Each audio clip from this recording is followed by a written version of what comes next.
Welcome to my channel math in one shot. आज हम science के chemical reaction and equation chapter को ही आगे कंटिन्यू करेंगे। हम थे इन टेक्स्ट 1 पर। कुछ क्वेश्चंस हैं जिनके आंसर हम डिस्कस कर लेते हैं।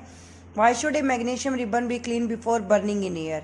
जैसे कि मैंने बताया था कि मैग्नीशियम रिबन को जलाने से पहले साफ़ इसलिए किया जाता है क्योंकि वो ऑक्सीजन के साथ रिएक्ट करता है और मैग्नीशियम ऑक्साइड की फॉर्मेशन देता है। उसी को हम क्लीन अप करने के लिए, उस ऑक्साइड की लेयर को रिमूव करने के लिए हम उसको साफ करते हैं। We have to clean a magnesium ribbon before burning in air to clear the oxide layer formed on it. Hydrogen plus chlorine से क्या बनता है? Hydrogen chloride. H2 plus Cl2 gives out a HCl. Barium chloride BaCl2 plus aluminum sulfate Al2SO4 gives out BSO4 plus AlCl3. Similarly, you have to write the equations. Next is type of chemical reaction. There are too much type of the chemical reactions. First is combination. Combine. दो चीजें कब combine होंगी? जब वो आपस में एक दूसरे के साथ जुड़ेंगी तब हम उसको क्या कहेंगे? Combination a reaction. When two और two reactant combine with each other. अगर दो रिएक्टेंट आपस में कंबाइन होकर एक अकेला वन प्रोडक्ट बना रहे हैं तो उसको हम क्या कहते हैं? Combination a reaction. I repeat my statement again. Combination reaction, combine, जुड़ना। कब जुड़ेंगे? दो चीजें होंगी तभी तो आपस में जुड़ेंगी, एक अकेली क्या जुड़ेगी? तो when two reactant combine with each other and form a single one product, दो चीजें जुड़ के सिर्फ एक चीज बनाए, हम उसको कहेंगे कम्बिनेशन रिएक्शन। एक्टिविटी 1.4 है कि कैल्शियम ऑक्साइड, जिसको हम क्विकलाइम भी कहते हैं, CaO, अगर हम उसको एक बीकर के अंदर डाल के वाटर को ऐड करेंगे तो क्या टेम्परेचर में कोई चेंज आएगा? Yes, there is change in a temperature. Temperature क्या हो जाएगा? Increase. Similarly CaO calcium oxide plus H2O क्या मिलता है आपको? Slaked lime COH whole twice. अगर सूखी पुट्टी को पानी के अंदर डालेंगे तो उससे हमें क्या मिलेगा? स्लैग्ड लाइम मिलेगा, COH वोल ट्वाइस मिलेगा। Next is do you know, most important है। इसमें आपको बताया गया कि कैल्शियम ऑक्साइड यानी CaO को आपने H2O के साथ रिएक्ट करवाया तो आपको CH वोल ट्वाइस मिलता है।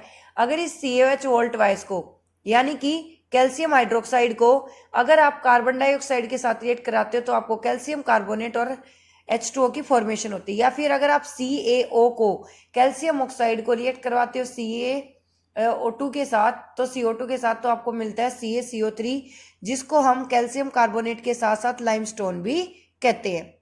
बर्निंग ऑफ कोल, कोयला, कोयले का फॉर्मूला क्या होता है? कार्बन। कार्बन अगर ऑक्सीजन की प्रेजेंस में जल रहा है तो हम उसको कहेंगे कोल इज बर्निंग, यानी C+O2 टॉक्सिक गैस क्या जनरेट होगी? हमारी CO2। सिमिलरली वाटर की फॉर्मेशन कैसे हुई? दो हाइड्रोजन के और एक ऑक्सीजन का मॉलिक्यूल कंबाइन होता है तो उससे वाटर बनता है H2O। इसके बाद एक रिएक्शन आती है इसमें कॉम्बिनेशन के बाद, एक्सोथर्मिक रिएक्शन। देखो, एक्सो का मतलब होता है रिलीज होना। एक्सो का मतलब क्या है? रिलीज होना। थर्मिक का क्या मतलब है? T से थर्म, T से टेम्परेचर। टेम्परेचर इनकी डिक्रीज होगा तो क्या जनरेट होगी? Heat. The chemical reaction in which heat is releases, क्योंकि एक्सो का मतलब क्या है? रिलीज। थर्मिक का मतलब क्या है? Heat. The chemical reaction in which heat is releases that is known as a exothermic reaction. Exothermic reaction वो रिएक्शन रहेगी जिसमें हीट क्या हो रही है? हमारी रिलीज हो रही है। तो यहाँ पर एक हमारे पास क्वेश्चन आता है, burning of natural gas CH4। भाई ये मीथेन को ही हम नेचुरल गैस कहते हैं। यहाँ से 1 मार्क का इंपॉर्टेंट पॉइंट जनरेट होता है जो आप मेरे नोट्स में, शॉर्ट्स में मैं वीडियो डालूंगी, उसमें आप देख सकते हैं नोट्स को। तो यहाँ पर मीथेन को हम नेचुरल गैस भी कहते हैं। तो मीथेन आपकी क्या रहेगी? Natural gas. CH4 plus O2, यहाँ से आपको क्या क्या मिलेगा? CO2 और H2O। अब ये कहता है, do you know respiration is exothermic process? Yes, we know that exothermic is a respiration is considered as exothermic reaction. Exothermic क्यों है? क्योंकि जितना हम खाना खाते हैं वो सारा खाना हमारा एनर्जी के अंदर कन्वर्ट हो जाता है और वो किसको रिलीज करता है? हीट को। और हीट रिलीज हो रही है तो वहां पर क्या है? Exothermic reaction. ये इंपॉर्टेंट क्वेश्चन भी CBSE में बहुत बार पूछा भी गया, HPSC में पूछा गया है। Why respiration is considered exothermic reaction? Exercise में है, respiration is considered as exothermic reaction because during respiration heat is releases, क्योंकि हीट रिलीज होती है जिसकी वजह से हम इसको एक्सोथर्मिक रिएक्शन कहते हैं। जब हमारा फूड का ब्रेक डाउन होता है तो वो फैट, प्रोटीन, विटामिन, कार्बोहाइड्रेट, बहुत सारी चीजें हैं जिनसे मिलकर बना होती हैं चीजें। तो वो 3 चीजों के नाम आपको बताने हैं जिसके अंदर हाईएस्ट अमाउंट में कार्बोहाइड्रेट होता है, rice, potato and A bread. यहाँ से 1 मार्क का क्वेश्चन भी जनरेट होता है। ग्लूकोज जो है वो हमारी बॉडी के अंदर कंप्लीटली ब्रेक डाउन हो जाता है। C6H12O6 ये हमारा ग्लूकोज का फॉर्मूला रहेगा। अगर ऑक्सीजन की प्रेजेंस में हम इसको ब्रेक डाउन करते हैं तो आपको क्या क्या मिलेगी, carbon dioxide, water and energy. Decomposition of vegetable matter into the compost also example of exothermic reaction. जैसे आपने फल और सब्जियों के छिलकों को एक डस्टबिन में अब गर्मी का सीजन है, आपने डाल दिया, ठीक है, 2 से 3 दिन उसी में रहने दिया। जैसे ही आप उसका ढक्कन खोलेंगे आप देखेंगे कि उसके अंदर से एकदम से हीट निकलेगी जो कि बहुत बुरी स्मेल होगी, और वो हीट जनरेट हो रही है, तो हम उसको क्या करें, exothermic reaction. Next is decomposition reaction. Decompose का मतलब होता है तोड़ना, यानी कि एक अकेली चीज अगर 2 चीजों में टूट जाएगी तो आप उसको क्या कहोगे, डीकम्पोजिशन रिएक्शन। फेरस सल्फेट का फॉर्मूला होता है FeSO4, but ferrous sulphate crystals का फॉर्मूला होता है FeSO4 7H2O। देखो, कंबाइन 2 चीजों को हम जोड़ के एक बना रहे थे। डीकम्पोज यानी कि तोड़ना, एक को किस में तोड़ रहे हैं, 2 में। When the chemical reaction in which single 1 reactant break down into 2 product, अगर एक अकेला रिएक्टेंट 2 प्रोडक्ट में टूटेगा तो हम उसको कहेंगे डीकम्पोजिशन रिएक्शन। और फेरस सल्फेट का कलर कैसा रहेगा, फेरस सल्फेट का कलर होता है ग्रीन, जो कि मोस्ट इंपॉर्टेंट पॉइंट है। उसके बाद नेक्स्ट केस आता है ये फेरस सल्फेट अगर हीट किया जाएगा तो ये किस किस में टूटेगा, सल्फर ट्राईऑक्साइड SO3, ट्राई इसलिए बोला क्योंकि 3 है ऑक्सीजन, सल्फर डाइऑक्साइड यानी कि SO2, और नेक्स्ट क्या होगा आपका फेरिक ऑक्साइड Fe2O3।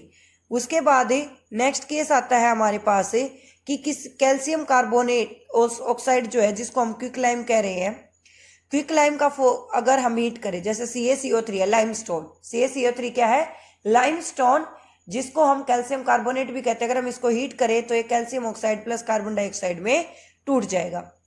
एक्टिविटी 1.6 में आपको लेड नाइट्रेट पाउडर लेना है। लेड नाइट्रेट का फॉर्मूला क्या होता है, PbNO3 की वोल्ट वाइज, PbNO3 की वोल्ट वाइज।